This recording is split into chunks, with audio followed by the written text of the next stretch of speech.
back up live. All right, so I'm being kicked out of the convocation. I didn't want to come. Arrested for coming to church. Thank you. Hold on, man. I got these tight European cuts on. Sit down. I want to get fixed. Am I good? Like this? Oh, butt in. Yeah, there you go. There you go. All right, bro. Appreciate it. I ain't upset that you got it. I got that question phone right here. Just hold on one second. Yeah, they're gonna arrest you. We should stay right. Yeah, I know it's question. Okay, that's fine. Okay, we got it. All right, y'all. Everybody's been buzzing about what went down with Pastor Shane Perry. Folks keep asking what really happened at the Church of God in Christ Holy Convocation when he got escorted out. Well, I've got the full video, stuff the other networks don't even have. So buckle up, let's get into it. Here's the scoop. Pastor Perry was hanging out downstairs where all the vendors were set up during the convocation. Word is, people noticed he smelled heavy of marijuana and alcohol. On top of that, he got into a heated back and forth with the bishop. Now, I'm not going to drop names, that part doesn't matter right now. What matters is the behavior. Showing up to the Holy Convocation smelling like weed and liquor? Yeah, that's a big no-go. We've got a lot to cover today, so stick with me through the whole video as we break it all down. Before we dive in, I want to welcome everyone to the channel. For someone like me, this platform is really the main way I can share what's going on. Now, I've got a small favor to ask. If you could hit that like button, it would mean a lot. I'm aiming for 1,000 likes on this video, and reaching that goal helps push this information out to a wider audience. It's quick, it's easy, and it really supports the work I'm doing. Also, don't forget to share this video across your social media. The more visibility we get, the more we can shine a light on church corruption, call out the wolves in the pulpit, and protect the vulnerable. All right, let's get into it. The Memphis Police Department was running the whole security operation around the arena. Inside and outside, law enforcement was everywhere. Now, reports say Pastor Perry was warned by Memphis PD not to come back. Why? Because he was causing a disturbance and trying to get into a verbal altercation with the bishop. So they gave him a warning, told him to leave, and that was that. No arrest, just a clear, don't return. Here's the thing, once law enforcement steps in, it's no longer about the Church of God in Christ or the vendors renting the arena. At that point, it's Memphis PD's call. They're the ones in uniform, they're the ones with authority, and they decide what's right, what's wrong, and how to enforce the law. Now fast forward to the next day, Memphis PD told COGIC agents to keep an eye out for Perry. Basically, they made it clear he wasn't welcome back. But instead of listening to the police, Perry decided to show up again because another bishop invited him. He acted like the bishop's word carried more weight than the police department's. But before we go any deeper though, let me give you some backstory on who Shane Perry is. Honestly, I didn't even know him at first. Turns out he's a pastor who preaches with a style that people often say sounds like a black preacher. I got the clothes here, but look at your neighbor and say, neighbor. And honestly, the most disturbing part about all this is that Pastor Shane Perry just isn't walking on the godly side anymore. I mean, look at where he's at right now. It speaks for itself. Bro-ass church, nigga, you That really shakes people up. The worst of it all is that Pastor Shane Perry seems to be drifting further and further away from the godly path. The way he's moving right now, folks are saying it looks like he's embracing the very opposite of what he once preached. Preacher don't even believe in our Jesus. It's because I'm smart as hell. That's why. Here's why I did it. I was going to quit preaching when I stopped believing in Christ. I was going to quit because that doesn't sit with me right. But I knew that I could change it from the inside out. Now back to the story. So here's what happened. Memphis police had already told the agents to keep an eye out for Pastor Perry since he'd been kicked out the day before. They warned him clearly, don't come back to the arena during the convocation. But sure enough, he shows up again. One of the agents spots him and politely asks him to leave, reminding him he wasn't allowed there. But Perry refuses, straight up says, I ain't leaving. I was right there, I heard it myself. Naturally, when someone refuses to leave after being told by security or law enforcement, things escalate. And remember, some of those agents are actual police officers. So here comes another agent, then another, then another. Before long, about 5 or 6 agents are surrounding him.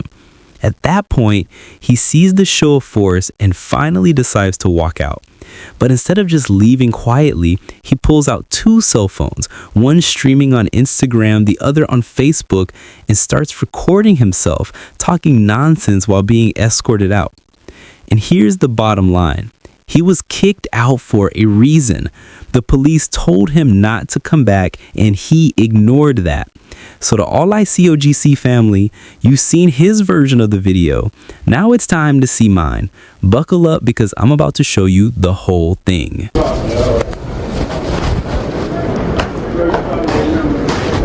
Hey, what's up, man? What we gonna do with it? I already talked to dispatch or whatever, so That's my cousin. That's true. okay, I'll go ahead and update it right now. Any instruction I need? Catch my phone. So what do we need to do from here? I'm ready to leave. I'll take my Uber. What are we doing?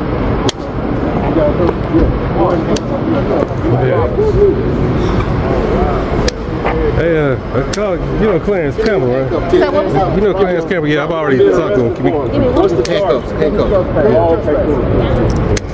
I take my jacket off? Yes. Whatever state law, you were warned yesterday not to return. I was told to come by Bishop Brandon Porter that I was clear. You'll find out. I'm glad y'all arrested me. God, I thank you. Police warned you. I'm telling you, I said, am I going to get arrested if I come? And he said, no, you have no charge. You're clear. Bishop Brandon Porter or Charles, I just told you. It doesn't matter. You was warned by a lieutenant on the Memphis Police Department not to come. If they said I'm clear, well, I thought they trumped that. Double lock it. It doesn't trump. You can't trump Tennessee state law. Over here. Go to jail, man. It's the first time I've been to jail. I did 47 days in solitary confinement on a false charge. I'm gonna burn this whole police station. I'm gonna burn this whole police station. I'm gonna burn this whole police station. I'm gonna burn this whole police. What's his name? What's your Dr. Shane Perry, sir? You might want to call Brandon Porter before you do something. No, we're not calling Brandon. Well, you will. You'll be talking to him tonight when I get out of jail and come back to the convocation. All right, you be locked up again. Well, that's what we do. Yeah, I'm like John, man. John Lewis said we get in good trouble. I'm exposing you guys. This is ridiculous. You don't have a modicum of intelligence to even talk to me. I don't even want to talk to you. That's why I'm not saying another word. You need to stop talking because your level of intelligence is getting on my nerves, bro. Infinitesimal. Infinitesimal. One phone call. This is what the cops do. Y'all run it, and that's why I told Brown I want to come back. We gonna pat him down and set him in the car. Okay. Yes, sir. Not running him out. Okay. Oh, I can talk. It's free speech. All right, talk now. Where you going? Pat him down. Come on, I'm a preacher. Pat him down. Oh, somebody please video this. I'm Dr. Shane Perry. Pat him down. Dr. Shane Perry. Pastor Shane Perry. Please, somebody video this. I got 2 phones in my pocket. Hey, y'all video Dr. Shane Perry getting arrested over here for coming to the convocation. It's a phone, sir. Or ma'am. Sir, I'm sorry. Both phones, both sides. I got AirPods in there. I think some chapstick and that's it. You know, we're upset to get that cop out. And my wallet. Great. Y'all put them on that side? Sir, Dr. Shane Perry. I was told by Bishop Brandon Porter I could come back to church. My worst night. All right, Lord. Legendary, y'all.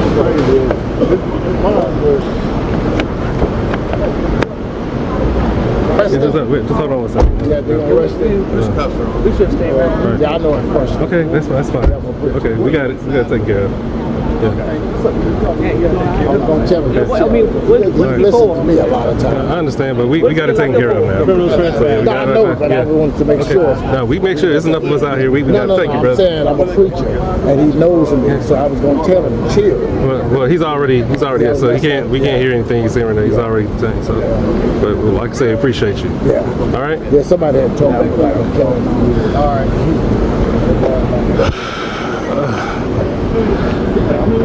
If that be all, I'm going back in church. But guess who stepped outside to his rescue? Bishop Brandon Porter, one of the bishops on the general board. He came out to speak with the Memphis Police Department, apparently trying to get his friend released from the situation. Now, instead of me just telling you about it, I'll let the video speak for itself.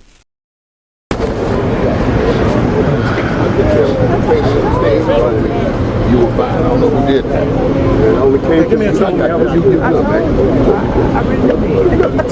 Hey, he's gonna, sir, he's gonna take off. He is okay to go by.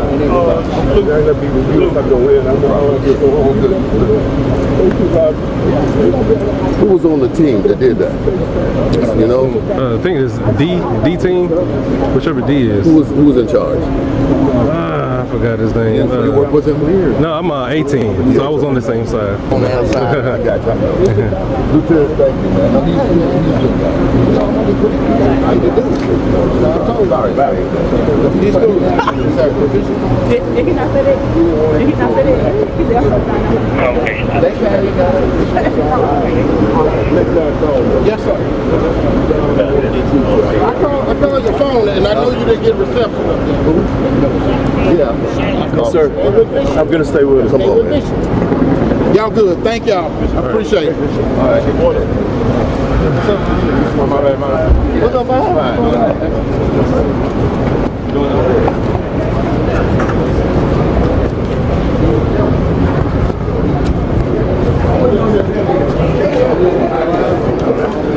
So yes, you've seen it with your own eyes. The bishop brought him back into the arena even after Memphis police had already said he wasn't allowed.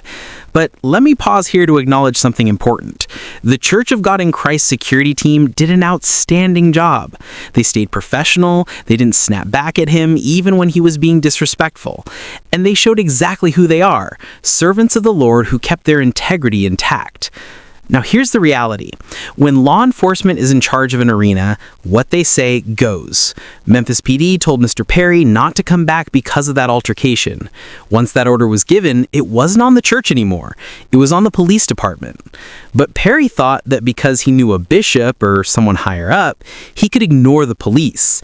That's not how it works. The police said don't come back, and when he did anyway, that's why he ended up in handcuffs. As for Bishop Porter stepping in to talk to the officers, let's be clear, the police didn't have to release him. They only did that out of courtesy. Officers deal with enough chaos as it is, and sometimes they'll show leniency just to keep the peace. But that was their discretion, not the church's doing. That was Memphis PD restoring order and enforcing the law. And doesn't the Bible say we're supposed to obey the laws of the land? That applies to everyone. Citizens, saints, and yes, even law enforcement. When you disobey, there's always a cause and effect. In this case, Perry ignored the lieutenant's order, and the effect was handcuffs and a ride in the squad car. Now, about those other videos floating around of him leaving the squad car and hopping into a Rolls Royce or Bentley, I didn't see any of that. If it happened, it must have been later on, but it wasn't part of what I witnessed. So if you learned something or enjoyed this breakdown, don't forget our goal, 1,000 likes. Hit that like button, share this video to get more engagement, and help spread the word. Thanks for watching, and until next time.